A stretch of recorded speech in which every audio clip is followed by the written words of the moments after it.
Bonsoir à toutes et à tous. Planète Médecin, l'émission politique de la CSMF pour mieux vous informer sur les évolutions de notre métier. Votre rendez-vous du dernier mercredi de chaque mois, une émission animée par le président en personne, le docteur Jean-Paul Ortiz. Alors Jean-Paul, on prend goût aux médias ? Bonsoir et merci à vous tous. Vous avez été nombreux, très nombreux à regarder notre première émission en direct ou en streaming. Cela prouve que cette aventure médiatique mérite d'être poursuivie et deviendra votre rendez-vous mensuel incontournable. Alors, une émission qui va se dérouler désormais en deux parties. La première sera consacrée à l'actualité. Je vous rappelle que nous sommes en direct, donc l'actualité, même la plus récente, fera partie de l'ADN de ce programme. Et puis chaque émission comportera un dossier. Celui de ce soir, quelle médecine pour les jeunes médecins demain ? C'est une de vos premières préoccupations, Jean-Paul Ortiz ? Oui, bien sûr, car l'avenir doit se construire avec les jeunes médecins qui aujourd'hui sont en formation. Ce sont ces jeunes collègues qui demain soigneront nos patients et même nous soigneront. Enfin, nous sommes en direct, nous répondrons donc à toutes vos questions, celles que vous poserez grâce à la boîte de dialogue qui est située en dessous de votre écran. Vous nous présentez nos invités du jour pour commenter le dossier. Ce soir, 3 invités. William Gens, vice-président de l'ANEMF, on en a beaucoup parlé ces jours-ci, c'est l'Association nationale des étudiants en médecine de France. Olivier Lepentier, président de l'ISNI, l'intersyndicale nationale des internes, et le docteur Marc Villasec, membre CSMF du bureau du syndicat des cardiologues et lui-même cardiologue libéral à Nîmes. Messieurs, bonjour.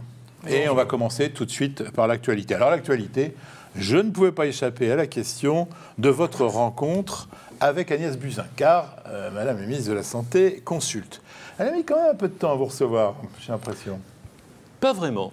Elle a reçu peut-être... Elle nous a proposé un rendez-vous et malheureusement, j'étais pris par ma consultation à Perpignan. Donc le rendez-vous a été décalé de 3 jours.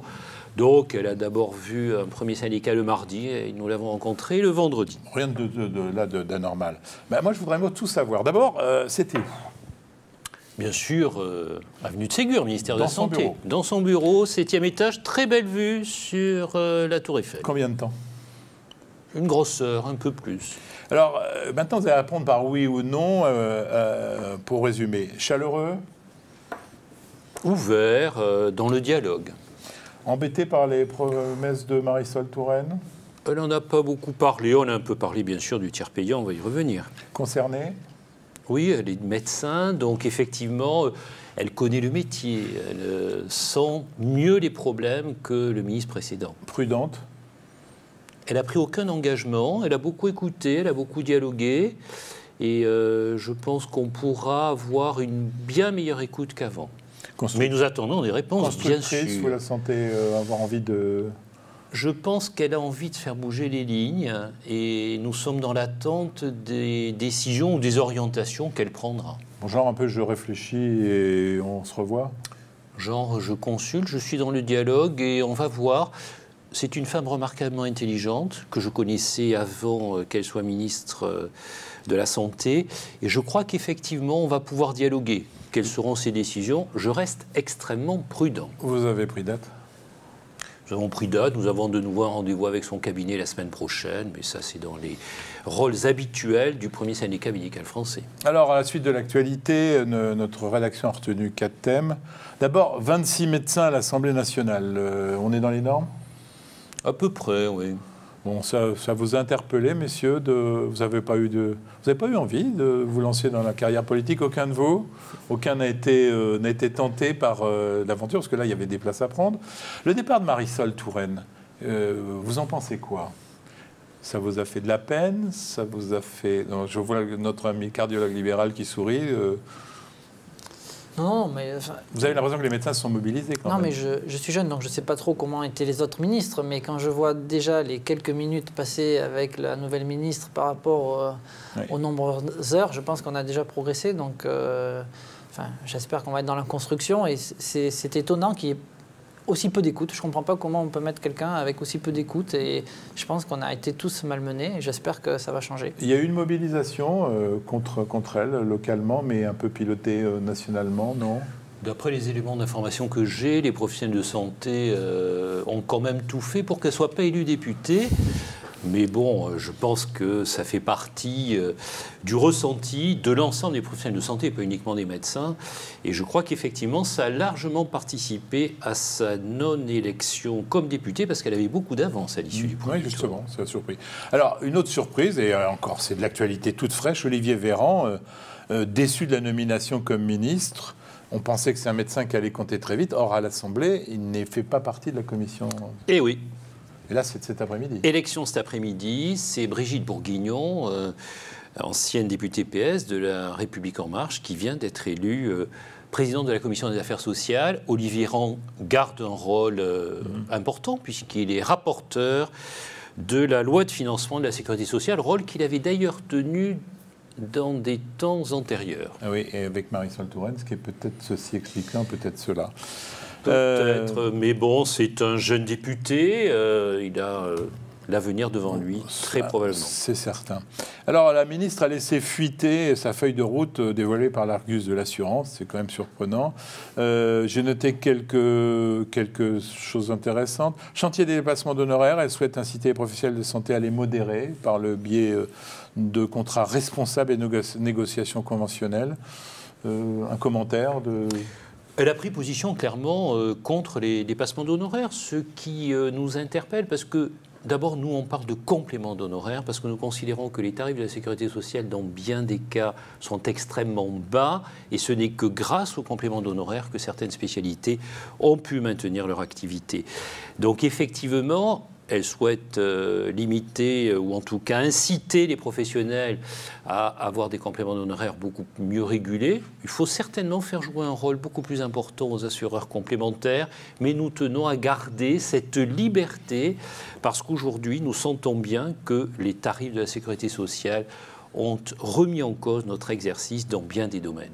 Marc Villassec, sur ce sujet-là. Baisser pour baisser, enfin je sais pas, mais moi quand on voit que je fais un acte d'échographie, une écho d'effort qui va être payé 170,66 € et qu'une appendicite c'est à peine plus, parce que ça n'a pas été revalorisé depuis des années, on se dit qu'il y a peut-être un problème. Donc c'est pas tout de baisser, d'arrêter les dépassements, il faut revoir un peu peut-être certains actes. Alors, comme on l'avait prévu dans la dernière émission, le tiers payant deviendra généralisable et non plus généralisé. Je crois que tout le monde était d'accord là-dessus et c'est ce qui va se passer. C'est ce que nous espérons, c'est ce que tout le monde a dit et la ministre l'a déclaré. Le Premier ministre a même dit que... J'ai noté d'ailleurs avec intérêt qu'un syndicat médical avait abandonné le combat sur ce tiers payant généralisé. Vous savez que la CSMF est fortement opposée à cette mesure dogmatique.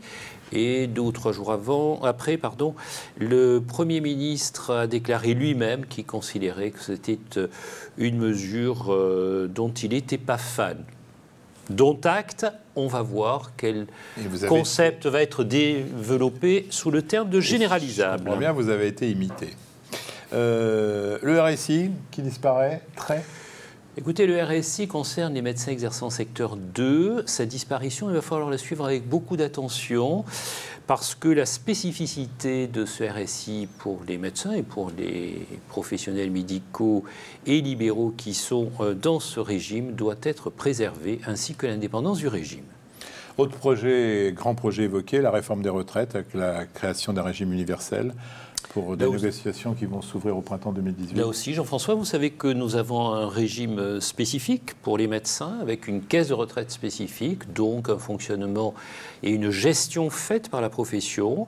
Il faudra veiller à préserver tout ça. On verra comment cette réforme est mise en place et comment tout cela se décline pour nos professions et pour les médecins en général. Bon, elle compte faire 15 milliards d'euros d'économie sur 5 ans. C'est ambitieux, mais... C'est un programme ambitieux en termes d'économie. On nous a promis un Ondam à 2,3% sur 5 ans garantis. Au-delà de l'Ondam, ce qui nous préoccupe, nos médecins libéraux, c'est quelle répartition de cet Ondam et en gros, quels moyens pour faire le virage ambulatoire à l'intérieur de cet Ondam. Quelles seront les évolutions que nous aurons au niveau financier pour vraiment assumer ce virage ambulatoire auquel nous sommes prêts. Juste un petit mot sur sa première décision, remarquez les 11 vaccinations obligatoires. Vous avez, pris une position clairement? Nous avons pris une position claire parce que nous avons salué cette décision courageuse. Je crois qu'il faut être logique sur ce problème de la vaccination. Oui, il y a un courant anti-vaccination dans le pays. Marisol Touraine, d'ailleurs, l'avait bien senti. C'est un dossier qui est difficile. Elle a d'ailleurs fait une consultation citoyenne, pilotée par le professeur Fischer. Ça a duré 1 an. Les comptes rendus et les décisions et les propositions ont été faites en janvier dernier. Depuis janvier dernier, rien ne se passe. Agnès Buzyn a simplement repris les conclusions de la commission Fischer et a dit qu'elle allait effectivement, sur une période transitoire, rendre 11 vaccins obligatoires pour les enfants pendant 5 ans. Et je pense que c'est une bonne décision en matière de santé publique pour une protection individuelle, mais aussi collective. Allez, on va passer au dossier de cette émission.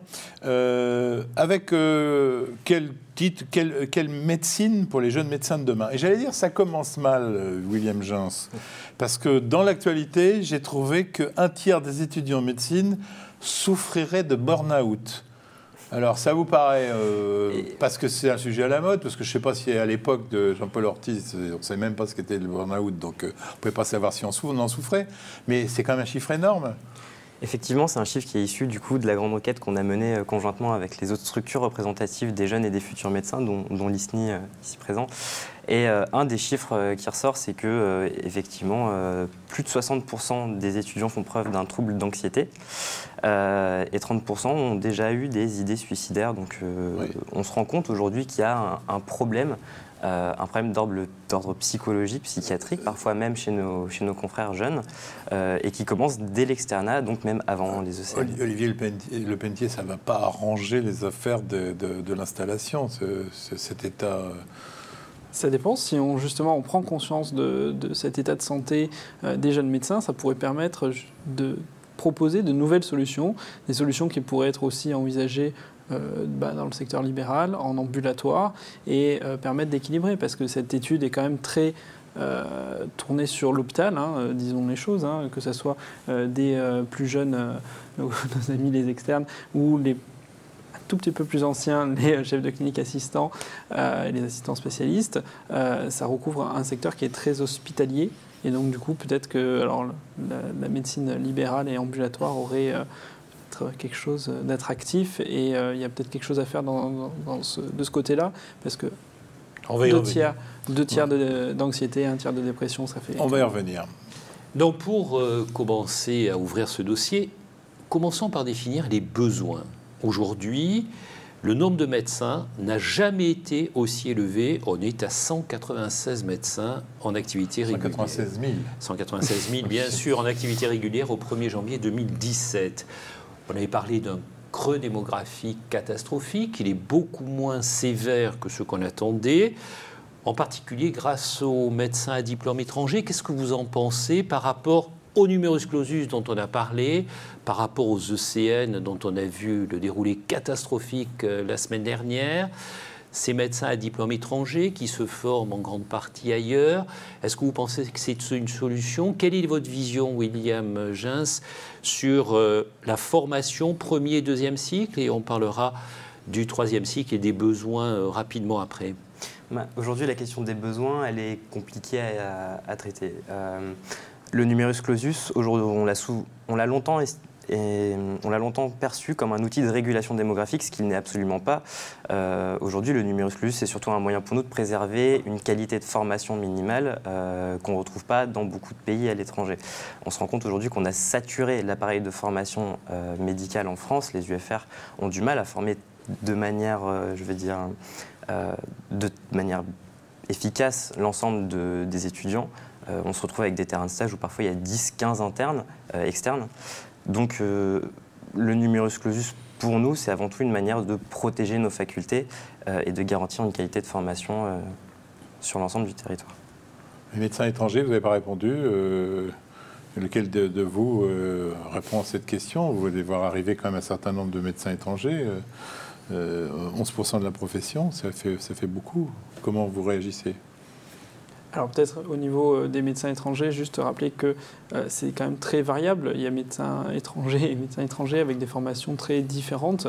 Excusez-moi Olivier Lepentier, ce ne sont pas forcément des médecins étrangers, ce sont des médecins à diplôme étranger. Ce qui n'est pas tout à fait la même chose. D'abord parce que je ne voudrais pas qu'on accuse cette émission de faire de la ségrégation entre des médecins français et des médecins étrangers. C'est très important. C'était ce que je voulais dire. En fait, je comptais parler souvent des internes qui ont commencé en fait leur formation à l'étranger. Et voilà, il y a certains pays dans lesquels beaucoup d'externes ou de médecins qui n'ont pas pu avoir la chance, enfin, d'étudiants qui n'ont pas pu avoir la chance de faire leurs études en France, vont faire leurs études, puis reviennent ensuite dans un second temps, et notamment en France pour faire leur internat, donc repassent en fait le concours des ECN pour faire un internat en France. Donc voilà, c'est vrai que c'est très diversifié et sous le terme de médecin étranger, c'est très, très variable. Donc il faut un peu faire le point, mais c'est peut-être une solution temporaire à une équation très complexe, voire même insoluble en fait. Marc Villassec, un commentaire. Je suis en conflit d'intérêts puisque un nouveau collaborateur va arriver, c'est un étranger qui travaille très bien et si ça marche bien, on va le prendre comme associé. Pourquoi vous êtes en conflit d'intérêts ? Non, parce que du coup, nous, moi, on demande votre sentiment. Ouais, non, mais je rigole, je dis ça pour rigoler. Non. Mais c'est voilà, nous, à partir du moment où quelqu'un travaille bien, on en a besoin, on manque de médecins partout. Pour nous, ça nous aide et surtout, ça aide les patients. Bien sûr. Mais dans le même temps, on voit qu'en France, la répartition entre médecins généralistes et médecins spécialistes est en train de s'inverser, avec une forte augmentation des médecins spécialistes. Alors, on parle beaucoup du déficit en médecins généralistes. Comment vous voyez les choses en matière de formation pour répondre aux besoins de la population? Parce qu'on sait qu'il y a une grande spécialisation de la médecine. Quel est votre regard sur ces évolutions, Olivier Lepentier? Alors, les choses vont évoluer parce qu'avec la réforme des études médicales, il va y avoir une variation en fait, du pourcentage de la répartition entre ce qu'on appelait avant les médecins spécialistes et les médecins généralistes. Alors, maintenant, en fait, même depuis 2004, les médecins généralistes ont des médecins spécialistes d'ailleurs. Donc c'est vrai que les frontières sont en train de s'effacer. Et avec l'arrivée de nouveaux DES, notamment, ça change les pourcentages et la redistribution. Après, il va falloir mener très probablement une réflexion beaucoup plus globale sur l'activité, comment va se répartir l'activité à l'hôpital, en secteur libéral et ambulatoire, et savoir comment on redéfinit et on redistribue les cartes. Justement, vous parlez du secteur libéral. On voit qu'il y a une nette augmentation du statut salarial par rapport au statut libéral, d'une façon générale, sur les médecins et sur l'ensemble du corps professionnel. Qu'en pensent les jeunes générations? Qu'est-ce que vous en pensez, Olivier? Alors, c'est vrai que quand on parle entre nous, entre jeunes, entre internes, très rapidement, on aborde la problématique de ne pas rester seul.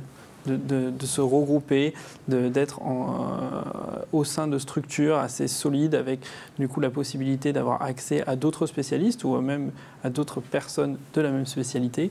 Et c'est vrai que ça, c'est quelque chose qui est très demandé, très, très important, et ça va redéfinir l'organisation. Le médecin isolé en secteur complètement rural, c'est quelque chose qui est très compliqué et qui n'est pas forcément très désiré, et ça explique peut-être certaines problématiques. Est-ce que vous sentez que cette situation fait qu'en fin de compte, il y a une inégalité qui est en train de se mettre dans notre pays? C'est le ressenti de la population qui vivent des déserts médicaux, qui ressentent des délais trop longs pour accéder à un spécialiste, et dans le même temps, la jeune génération de médecins a une conception du métier qui est différente de celle de ses aînés, et les nouvelles recrues aspirent à un plus juste équilibre entre leur vie professionnelle et leur vie personnelle, ce qui est tout à fait légitime de notre point de vue. Alors, quelle médecine pour les jeunes médecins demain? Nous voulons, dans cette émission, vous savez, être plus près de la vraie vie. Nous avons choisi 2 exemples. Tout d'abord, celui d'une jeune femme qui s'apprête à franchir le pas et qui nous livre ses hésitations. C'est Tiffaine Heurtaud, jeune médecin généraliste en Mayenne et mère de famille, qui, après avoir été remplaçante et assistante libérale, est actuellement collaboratrice libérale. Pour autant, cette jeune syndiquée CSMF hésite et n'est toujours pas prête à s'installer. Eh bien, nous allons à sa rencontre. Depuis 6 ans, Tiffaine Heurtaud se rend 3 fois par semaine dans cette maison médicale du centre-ville de Mayenne. Bonjour. Pardon, excusez-moi. Elle est médecin généraliste et exerce comme collaboratrice libérale de 3 médecins installés ici. Un choix de carrière mûrement réfléchi. Quand j'ai terminé mes études, j'avais déjà 2 enfants en bas âge et maintenant 3 enfants.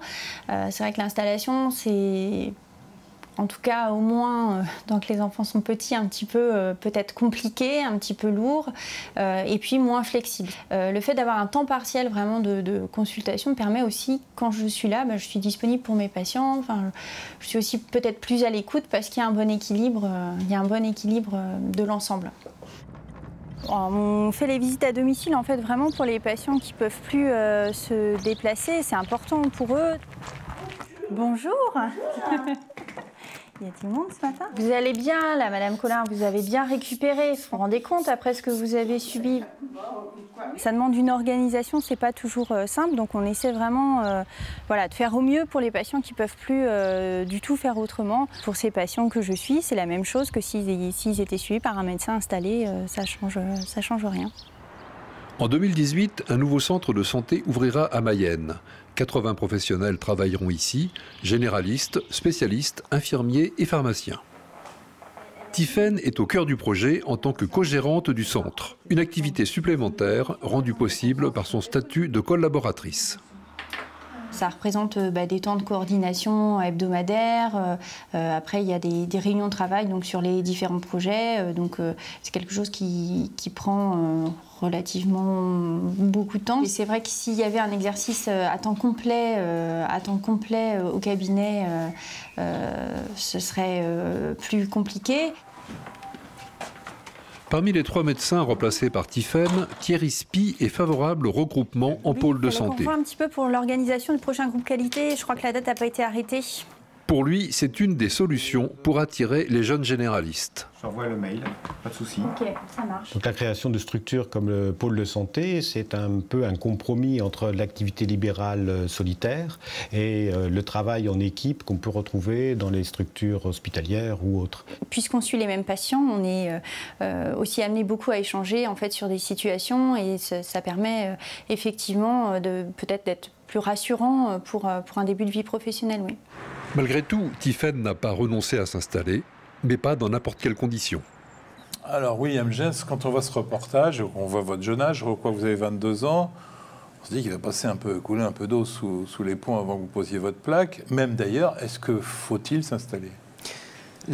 La question de l'installation, on a dans l'imaginaire collectif vraiment cette action de visser sa plaque. Souvent, on utilise cette expression. Ce reportage, il est très bien puisqu'il montre un peu la problématique qui aujourd'hui anime les jeunes générations, c'est-à-dire comment je vais pouvoir trouver une modalité d'exercice dans laquelle je ne serai pas seul et dans laquelle je vais pouvoir monter un projet. Et au final, c'est un peu la question qui nous anime par les temps qui courent, c'est comment mettre en capacité les jeunes de pouvoir monter des structures dans lesquelles ils vont pouvoir se regrouper de manière pluridisciplinaire et pluriprofessionnelle et pouvoir s'étendre sur un territoire et une offre de soins. Oui, mais à quel âge, William Jens, vous pensez que les jeunes peuvent s'installer aujourd'hui? Parce qu'on voit qu'ils traînent à s'installer. Pourquoi? Pourquoi? Peut-être parce qu'aujourd'hui, l'appareil de formation ne les met pas suffisamment en confiance et ne les accompagne pas suffisamment dans le développement de leur projet professionnel. Donc il y a peut-être quelque chose à creuser du côté de l'internat pour les accompagner et leur montrer que c'est pas si compliqué que ça de s'installer et de les aider dans cette démarche, que ce soit sur le plan réglementaire ou économique. Marc Villassec, vous pensez qu'il y a un âge limite pour s'installer? Non. D'ailleurs, je pense avant la carrière était linéaire. Maintenant, même moi, je n'exercerai pas au même endroit. Peut-être je travaillerai à l'étranger. Et les jeunes, c'est ça, ils ne savent pas trop où ils vont aller. Mais moi, ce que je leur dis, c'est essayer de remplacer au moins une fois dans votre vie, parce que la carrière va être longue. Il y a plein de péripéties. À un moment, un jour ou l'autre, moi, ma femme, elle est pédopsychiatre à l'hôpital. Elle se pose la question, quand elle en a marre, est-ce que j'irai pas en libéral? Et d'avoir fait un stage, ça lui permet de savoir qu'est-ce qu'elle veut, vers quoi, à ce moment-là, vers quoi elle tend. Et ça, c'est important parce que les jeunes, ils ne vont pas en libéral, surtout parce qu'ils ne connaissent pas. On ne leur donne pas la possibilité de connaître. Et les jeunes, ils vont mal. On dit ils vont mal, il y a un quart ou un tiers qui vont mal. Mais si on faisait peut-être l'étude en libéral, où il y a peut-être moins de contraintes, où il y a une véritable liberté, c'est le principe du libéral, où on peut choisir ses horaires, où on peut choisir aussi ses patients, où le rapport avec le patient est plus simple, et où il y a un renforcement positif. Le patient, il vient voir vous, il vous dit merci. Alors qu'à l'hôpital, moi, j'avais dit merci. J'étais toujours la dernière roue du carrosse. Je ne sais pas si c'est maintenant, si c'est encore comme ça. Mais le libéral, ça fait du bien. En fait. Marc, vous avez parlé de remplaçants. Est-ce qu'il n'y a pas un risque d'avoir des remplaçants à vie? C'est un bon métier, remplaçant. Moi, je pense qu'il faut que les jeunes trouvent leur voie. Et à l'hôpital, on dit, t'es externe, il faut que tu sois interne. T'es interne, il faut que tu sois chef de clinique. Après, il faut que tu sois PH. Moi, ce que je veux, c'est un bon associé, quelqu'un qui s'épanouisse. Donc c'est pas grave s'il remplace toute sa vie. L'important, c'est qu'il trouve ce qui va être bien pour lui. Une femme, peut-être à un moment, elle a envie d'avoir des enfants. Moi, à un moment, je me suis occupé de mon enfant, je vais m'occuper de mon deuxième enfant. Et je vais prendre du temps sur mon temps où je passe à la clinique. Je vais diminuer ce temps pour m'occuper plus de mes enfants. Donc je peux faire ça en libéral. Olivier Lepentier, vous envisagez de vous installer un jour en ruralité, en ville ? Alors, à titre personnel, c'est un peu complexe, étant donné que je vais être urgentiste, donc l'installation en libéral est un peu, voilà, c'est un peu particulier. Vous représentez les internes, donc on peut penser que vous allez nous donner une vision des gens que vous représentez. Alors voilà, non mais c'est bon, je réponds à la question. Donc c'est vrai qu'après, sur ce qu'on a dit sur l'âge, en fait, est-ce qu'il y a un âge auquel il faut visser sa plaque ou est-ce qu'il y a un âge limite, une date de péremption à laquelle on vise plus sa plaque et on est remplaçant à vie, je rebondis exactement sur ce qui a été dit, c'est-à-dire que c'est important d'avoir son expérience en fait, pour rouler sa bosse et de pouvoir faire des remplacements dans différents milieux, dans différents contextes, avec différentes personnalités. Aujourd'hui, vous installez tard, 38 ans, c'est très tard. C'est-à-dire qu'il faut aller jusqu'à 38 ans, rouler sa bosse pour avoir une idée de ce qu'on va faire après. Alors, 38 ans, peut-être, c'est... La retraite c'est l'âge moyen. La retraite est plus tardive. Parce qu'il y en a qui sont remplaçants à vie aussi. Est-ce que vous seriez prêt à vous installer en ruralité ou est-ce que les jeunes médecins aujourd'hui sont prêts à s'installer en ruralité ? Alors, pour certains, ils le sont complètement et ils le demandent et ils le font. Après, il faut voir dans quelles conditions et dans quel contexte. Et c'est vrai que là, je vais retourner sur ce que j'ai dit tout à l'heure. C'est vrai qu'il y a une volonté vraiment de travailler en pluridisciplinaire avec d'autres spécialistes, avec d'autres professionnels de santé au sein de structures organisées de façon à pouvoir avoir en fait une vie autre que dans le cabinet. Vous donnez une vision un peu de bisounours de l'installation en milieu rural, puisqu'on voit même qu'il y a des mesures qui commencent à être imaginées pour obliger les gens à s'installer, ce qui prouve que ça doit pas être, le tableau ne doit pas être aussi rose que ça. William Gens. Les mesures coercitives, elles ont toujours été posées sur la table et c'est un débat qui revient tous les ans. Donc au final, ça va revenir encore une fois, les députés adorent ça. Mais non, aujourd'hui, quand on regarde, je vais prendre l'exemple du CESP, le contrat d'engagement service public, qui permet aux étudiants d'être rémunérés pendant leurs études et derrière de s'installer dans une zone qu'on considère comme sous-dotée médicalement. Ça marche bien ? Les premières installations CESP commencent à arriver et pour avoir fait des commissions CESP, on se rend compte qu'aujourd'hui, il y a des étudiants qui veulent s'installer en milieu rural. Il y a plus de candidats que de possibilités ou c'est l'inverse ? Aujourd'hui, il y a plus de candidats que de contrats. Et vraiment, on se rend compte que chez les étudiants qui le demandent, il y a une vraie vocation, il y a une vraie envie de monter un projet. Et la clé, elle est peut-être là, elle est d'aider ces étudiants-là à créer leur médecine et leur milieu médical. Donc vous êtes favorable à la liberté d'installation, nous aussi. Ça tombe bien, parce que nous pensons que c'est un des piliers de la médecine libérale, même s'il faut continuer à avoir des mesures incitatives. En centre-ville, est-ce qu'il y a des difficultés, en particulier dans les hyper-centres-villes ? On dit que Paris va devenir bientôt un désert médical, en médecine générale en particulier. Marc Villasec, vous exercez dans une ville qui n'est pas petite, mais est-ce qu'il y a des problèmes dans certains quartiers des villes ? Il y a des quartiers difficiles, effectivement, où même des fois les ambulances, elles n'osent pas aller. Puis là, on manque de médecins. Puis maintenant, dans les quartiers, on va dire chic, où il y a des vieux appartements, il faut les mettre aux normes. Normes anti-feu, accès handicapé. Le libéral, c'est un des problèmes. On nous donne de plus en plus de... C'est pour ça que le centre-ville de Paris attire aussi peu de monde. C'est parce qu'il va y avoir des... Et les loyers sont chers. Oui. Donc, oui. Donc la sécurité de l'exercice professionnel est une préoccupation majeure. On avait vu d'ailleurs plusieurs cas, malheureusement, certains dramatiques. Dans le cas de l'exercice professionnel, on en a parlé à Lille, et bien entendu, c'est une difficulté dans notre métier. Qu'est-ce que vous pensez, Olivier Lepentier, de la forte féminisation que nous constatons dans les études médicales? Est-ce que finalement, ça va poser un problème particulier dans l'exercice ? Le problème des enfants, le problème du conjoint, en particulier sur les lieux d'installation. Ne filez pas toujours les questions les plus faciles, parce que là encore, il peut avoir... Je vais répondre par une boutade. Je pense que ça va être plus simple en disant qu'on n'a pas besoin d'être une femme pour s'occuper de ses enfants. Tout à fait. Voilà. On est bien d'accord. Voilà. Je pense que ça... Mais la féminisation de la médecine est un fait quand même. Ce qui pose peut-être... À votre avis, ça n'a pas de sens dans les problèmes de retard d'installation ? William Jaens. Dans les problèmes de retard d'installation, non. Et puis, ça pose pas de problème tout court. Je veux dire, il y a un moment, on est une génération qui a envie d'avoir une vie personnelle. On n'a plus envie de faire des semaines de 120 heures, de se réveiller toutes les nuits, d'oublier ses dimanches, ses jours fériés et même ses vacances. Et c'est légitime aujourd'hui de pouvoir demander une vie personnelle, qu'on soit un homme, qu'on soit une femme, et de pouvoir la lier avec sa vie professionnelle. Est-ce que ce ne serait pas ça le principal frein à l'installation, en fin de compte, que tous ces jeunes qui n'ont pas envie d'avoir les vies que vous avez eues? Jean-François, ce qu'on constate aujourd'hui, et William Jaens a tout à fait raison, c'est que les femmes médecins, lorsqu'elles sont installées, travaillent au moins autant que les hommes médecins. Mais bien évidemment, pour des raisons physiologiques, il y a des périodes en début de carrière professionnelle où il faut certainement adapter les statuts pour faciliter une activité adaptée à leur situation particulière. Marc Villassec, je suis anxieux. Vous avez dit que votre femme a été voir pour savoir si elle allait changer, et la réponse est pour l'instant, elle reste à l'hôpital parce qu'elle va avoir des... Vous ne fâchez pas avec elle. Hein, ouais, mais... non, elle va avoir des responsabilités importantes. Mais il y avait un chiffre du CNOM, donc du Conseil national, qui disait qu'en 2008, les premiers inscrits, il y avait 9% qui allaient en libéral, et ces mêmes premiers inscrits, en 2016, il y en avait 33%. Donc les gens, ils mettent du temps, mais je pense que petit à petit, l'hôpital étant de plus en plus difficile, moi j'en suis sorti il y a quelques années, mais les contraintes font que les gens en ont un peu marre des fois d'avoir un chef, un sous-chef, un administratif qui décide à leur place, et ils veulent peut-être consacrer vraiment du temps avec le patient, et c'est pour ça que ma femme se pose la question, et c'est pour ça que j'ai beaucoup de copains qui maintenant, qui même agrégés, après les sacrifices qu'ils ont faits, ils ont quitté l'hôpital pour s'installer en libéral, ils sont heureux. Allez, merci. On va faire maintenant la connaissance du deuxième témoin, qui est un jeune installé, le docteur Yannick Breton. Il est médecin anesthésiste à Bordeaux. C'est dans cet établissement privé, à Pessac en Gironde, que Yannick Breton s'est installé. C'était en 2009, il avait alors 35 ans. Après une médecine à Paris, un internat à Bordeaux et plusieurs stages, il décide d'exercer ici comme anesthésiste libéral au sein d'une société civile professionnelle. Derrière l'aubaine, il y a un choix mûrement réfléchi. C'était une structure avec 8 médecins anesthésistes, ils étaient en train d'augmenter leur activité, donc ils avaient besoin de quelqu'un d'autre. Donc c'est vrai que c'était facile pour moi puisqu'il y avait une demande.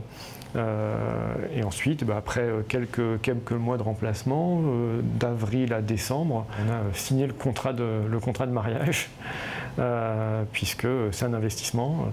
Donc il ne faut pas se précipiter non plus pour s'installer dans une structure. Il faut bien regarder un petit peu les différentes problématiques. Est-ce qu'on peut se projeter dans quelques années? Puis commencer à réfléchir très rapidement à moyen terme.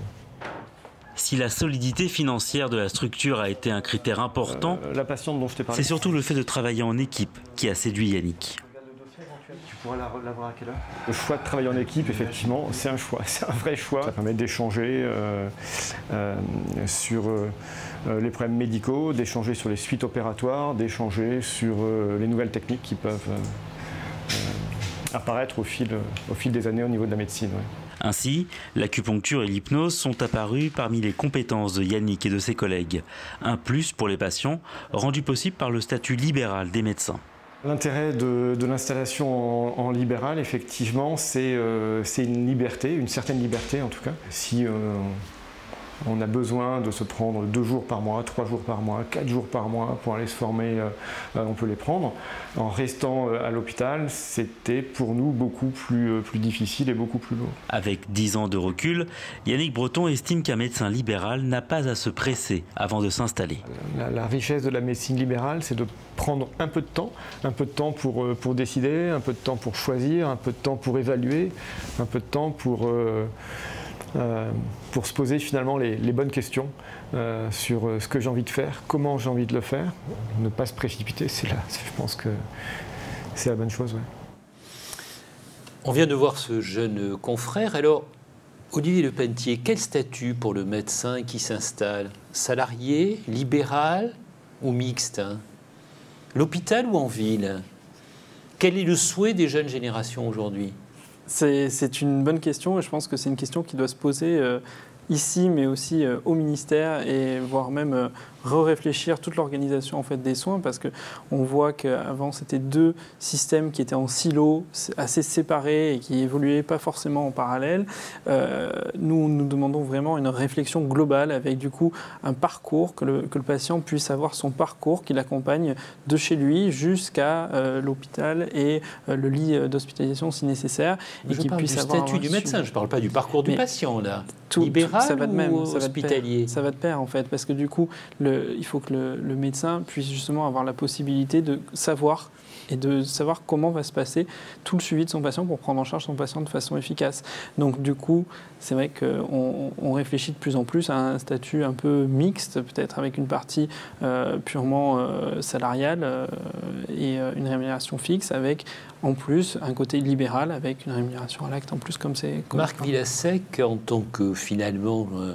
relatif jeune médecin installé, vous avez une activité mixte ou exclusivement libérale et pourquoi ce choix? Non, exclusivement libéral, parce que ça a été plus facile. Là, il y a un séminaire de cardiologie où il y a tous les internes chaque année qui viennent et c'est moi qui présente le libéral.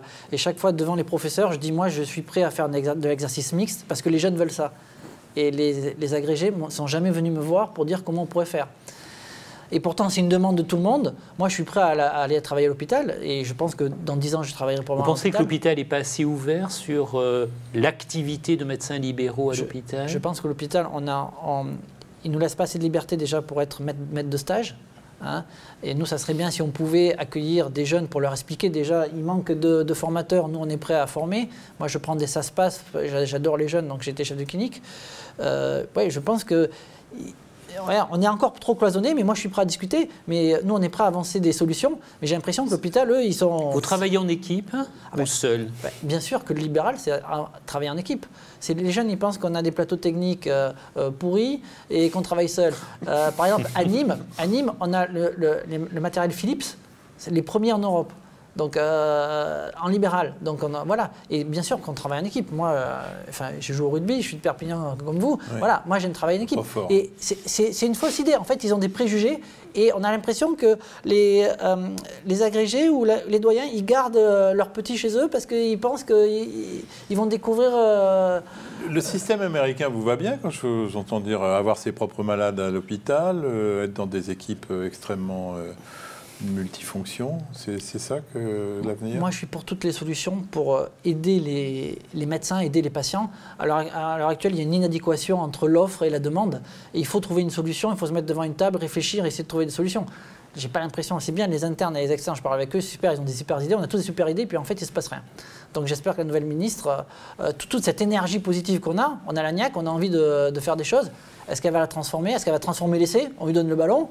C'est elle qui fait les règles. Est-ce que c'est un arbitre anglais qui décide tout ou, voilà. Ouais. William, vous seriez prêt à aller faire des stages dans des cabinets médicaux libéraux pendant votre externat? Totalement. Aujourd'hui, on a déjà le stage chez le médecin généraliste en second cycle qui marche bien. On n'est pas loin des 90% des étudiants qui passent par un médecin généraliste en ambulatoire. Et c'est vrai qu'aujourd'hui, il y a besoin de découvrir les autres spécialités, puisque la médecine générale en ambulatoire est une modalité d'exercice particulière, et pourquoi pas aller en ophtalmo, en cardio. Le problème étant aujourd'hui le statut de maître de stage universitaire qui n'est pas suffisamment attractif pour les autres spécialités et dont la culture MSU n'est pas encore bien ancrée et qui ne nous permet pas d'avoir sur toutes les facultés une vraie offre de formation ambulatoire. Olivier Lepentier, vous avez actuellement des perspectives assez proches de vous installer. Secteur 1, secteur 2, en général, les jeunes sont plutôt attachés à un secteur 1, un secteur 2. Vous avez réfléchi à ces questions-là? Parce qu'on a quand même l'impression que la faculté ne vous parle jamais de tous ces trucs. Alors non, pas forcément. On ne nous en parle pas trop, donc on ne sait pas trop comment ça marche et on s'en rend compte une fois qu'on a les mains dans le cambouis et qu'on doit choisir et prendre une décision. Est-ce qu'on vous sollicite? Est-ce qu'on vous montre ce que c'est qu'un cabinet médical libéral? Est-ce qu'on vous parle un peu de la gestion, de la prévoyance, de la retraite, de l'URSSAF, enfin tout ce qui fait un peu une partie de notre quotidien? Alors en fait, En médecine générale, ça se fait. Il y a des modules où il y a des petits cours théoriques là-dessus. Il y a surtout la pratique, parce qu'on passe tous au moins 6 mois dans un cabinet de médecine générale. Donc c'est à ce moment-là où on peut commencer à toucher du doigt ces problématiques. Par contre, pour ce qui concerne les autres spécialités médicales, voire les spécialités chirurgicales, c'est absolument pas développé. On ne sait absolument pas comment ça marche. Et en général, c'est au des cours de remplacement qu'on découvre comment marche le système. Après, le secteur 1, le secteur 2, c'est toujours la grande question qui fâche. Le secteur 2, pour l'instant, est obligatoire vu les rémunérations par le secteur 1. Donc, j'ai envie de dire que la question ne se pose pas. Je ne dirais pas qu'il est obligatoire. En tout cas, dans certaines spécialités, c'est une possibilité qui est importante pour la survie de ces spécialités, même si, bien sûr, nous continuons à penser qu'il faudrait que les tarifs médicaux soient nettement révalorisés en secteur 1. Ça tombe bien, puisque la CSMF édite un guide de l'installation. Alors, ce guide de l'installation, vous allez voir apparaître le lien pour le télécharger. Alors évidemment, si vous n'avez pas pris un appareil photo de quoi prendre des notes, ça va être un peu long, mais en fait, il est sur le site de la CSMF. On peut le télécharger sur le site de la CSMF dans la rubrique « Vie professionnelle, installation » et vous pouvez le demander, bien évidemment, par le bulletin de demande au service de la CSMF. Et là, il y a c'est un vrai guide pratique. C'est très bien fait, c'est une dizaine ou douzaine de pages avec une série de questions qui répondent aux questions que posait Olivier Lepentier, proche, on le lui souhaite, d'une installation comme ses collègues qui sont actuellement en formation d'internat. Eh bien, on va passer à vos questions.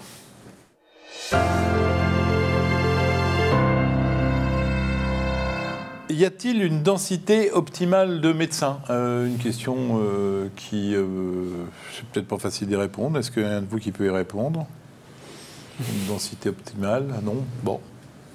Je crois que c'est une question difficile, Jean-François, parce qu'en fait, la densité optimale de médecins nécessiterait qu'on étudie les besoins et qu'on réponde de façon optimale à ces besoins. On sait bien qu'il y a des zones où il y a beaucoup de médecins, d'autres zones où il y en a moins. La densité optimale est difficile. Ce qu'on peut dire aujourd'hui, c'est qu'il y a beaucoup de médecins et que probablement leur répartition n'est pas optimale. Mais j'espère qu'elle va s'équilibrer un peu mieux dans l'avenir. Que pensez-vous de l'initiative du Conseil départemental de la Saône-et-Loire qui a décidé de salarier au moins 30 médecins généralistes avec un salaire de 5 000 € net par mois pour 35 heures de travail avec secrétariat fourni ? Notre généraliste dit « Moi qui suis généraliste installé seul depuis 30 ans, ça me fait rêver ». Ça fait rêver les autres William Jens, qu'est-ce que vous en pensez ? Ça répond en tout cas à une aspiration professionnelle de beaucoup de jeunes aujourd'hui. C'est-à-dire, même si je suis médecin, pourquoi moi je devrais faire 80 heures si je peux faire 35 heures pour un salaire qui, au regard de 35 heures d'exercice, n'est pas mauvais, hein, on peut le dire. Ça répond à un besoin. Vous, qu'est-ce que vous en pensez ? Ça répond à un besoin dans un territoire qui en a vraiment les besoins. Et donc, du coup, après, c'est peut-être une solution transitoire et un pansement. Après, on va voir arriver un petit détail quand même au passage. Jean-François, tu ne l'as pas rajouté, mais le modèle économique pose problème. Parce qu'effectivement, on se rend compte qu'il ne peut être maintenu, ce dispositif, que s'il y a à peu près 50% de subventions en plus du chiffre d'affaires généré par l'activité des médecins concernés. Ça montre combien, effectivement, les honoraires médicaux sont sous-évalués pour travailler un temps normal dans notre société d'aujourd'hui. On a deux médecins qui nous disent à peu près la même chose, qu'il ne faut pas laisser croire que le seul mode d'exercice viable est la médecine salariée ou les remplaçants. Donc, ce qui fait que ça expliquerait une partie du retard à l'installation. Vous en pensez quoi ? Bon, ça n'a pas l'air de vous inspirer beaucoup, mais bon... on continue, c'était non plus un commentaire. Un autre commentaire, avant de s'installer, il est important d'effectuer des périodes préalables de remplacement pour affiner son choix. Ça, je crois que vous l'avez bien dit. Un des médecins dit « Moi, j'ai fait le choix d'une AGA et je ne le regrette pas. » Alors, vous pouvez peut-être m'expliquer ce qu'est une AGA ? C'est les associations de gestion agréées qui permettent effectivement de vous accompagner en matière de comptabilité, de façon à ce que vous puissiez avoir des déclarations de revenus, des déclarations URSSAF qui soient facilitées par le biais de ces AGA. Et n'oubliez pas que la CSMF est partenaire d'une AGA qui s'appelle l'AGA PS. Marc Villassec, quand vous êtes installé, vous n'aviez aucune notion de gestion, vous n'avez pas donné des cours de gestion à la faculté de médecine, et puis quand tu penses que chez les jeunes, ça continue. William James, vous ne savez pas ce que c'est qu'un bilan. Non, et puis c'est un besoin qu'on a aujourd'hui dans notre formation initiale, de rajouter des formations pratiques sur comment exercer en ambulatoire. Est-ce que c'est nécessaire, Marc Villassec, ou est-ce qu'on se débrouille très bien sur le tas? Un comptable, c'est fait pour compter, un gestionnaire, c'est fait pour faire une gestion. Donc moi, en fait, l'avantage du spécialiste, c'est j'ai des secrétaires qui adorent la comptabilité, qui adorent les chiffres. Mais la comptabilité n'est pas la gestion. Oui, et qui va gérer certaines choses, certaines problématiques, des tâches administratives. Elles s'épanouissent là-dedans et je suis content. Voilà. Mais les tâches administratives, pour les spécialistes, on les délègue et ça se passe très bien. Il ne faut pas croire qu'en fait, on a... Par contre, pour les médecins généralistes, c'est plus compliqué. Et là, il faudrait que l'État peut-être les aide à ce niveau-là. Rappelons que seul un tiers des médecins généralistes ont une secrétaire dans leur cabinet. Ça montre effectivement la nécessité d'accompagner la profession, en particulier en médecine générale, mais aussi dans les autres spécialités cliniques. Et je ne les citerai pas toutes parce que je vais en oublier, mais je pense aux pédiatres, aux endocrinos, aux psychiatres, aux rhumatos, etc., qui bien souvent ne peuvent pas avoir de secrétaire dans leur cabinet avec l'impact que ça peut avoir sur leur profession. Olivier Lepentier, ces histoires-là, votre syndicat des internes les aborde Alors oui, donc tout à l'heure on a parlé du guide de l'installation. C'est vrai qu'on essaye de faire justement des petites réunions ou des regroupements dans chaque ville, en fait subdivision, donc grosse ville, pour essayer de faire cette formation à l'installation, pour justement donner les conseils pratiques, que ce soit, on parle des AGA en effet, on parle de tout ce qui est prise en charge, assurance, gestion, et donc du coup c'est vrai qu'on essaye de le faire ça au niveau local avec du coup des partenaires locaux qui peuvent faire une continuité en fait, et aider aussi à l'installation. Allez, une dernière astuce, un de nos téléspectateurs dit, il faut privilégier une installation en début d'année civile. Pourquoi ? Tout à fait, pour des raisons de déclaration en particulier, de déclaration fiscale et de déclaration à l'URSSAF et à la CAN. Allez, on arrive à la conclusion de cette émission et elle vous appartient, Jean-Paul. Alors, cette émission montre que l'exercice médical de demain se fera en équipe et qu'il faudra répondre aux besoins d'une population plus âgée dans l'ensemble des territoires. Il est donc indispensable que les médecins préparent l'avenir dès aujourd'hui. Alors, notre prochaine émission aura lieu le mercredi 27 septembre. Son thème, Jean-Paul ? Son thème, médecins et territoires. En effet, pour répondre aux besoins des populations, le défi majeur des médecins est de se structurer dans les différents territoires. Il est indispensable qu'ils s'engagent dans une organisation libérale sur le terrain de façon à être de véritables offreurs de soins et éviter de perdre leur liberté à la fois de s'organiser et d'entreprendre. Et la partie actualité sera riche puisque, je vous le rappelle, la CSMF tient sa 23e université d'été qui se déroulera du 8 au 10 septembre sur la presqu'île de Gien. L'université d'été de la CSMF est depuis plus de 20 ans le moment d'une réflexion prospective sur l'avenir de la médecine libérale et sa place dans le système de santé avec les experts et les personnalités du monde de la santé qui comptent aujourd'hui. Nous avons justement choisi cette année d'explorer ce thème de l'organisation des soins dans les territoires, car c'est un défi majeur pour l'avenir. Alors, on remercie nos invités. William James, on va vous suivre, vous, parce que 22 ans, on pense qu'on compte faire cette émission encore une bonne vingtaine d'années et voir à quel moment vous allez vous installer, mais je pense que c'est un vrai challenge. Vous aussi, d'ailleurs, et quant à notre cardiologue libéral, je pense qu'on aura l'occasion de le revoir. N'oubliez pas de parler de Planète Médecin autour de vous. L'émission est disponible en replay sur les sites de la CSMF et sur celui de Fréquence Médicale. Vous pouvez réagir à cette émission sur les réseaux sociaux, #Planète Médecin. Bonnes vacances, bonne fin de soirée et rendez-vous à la rentrée.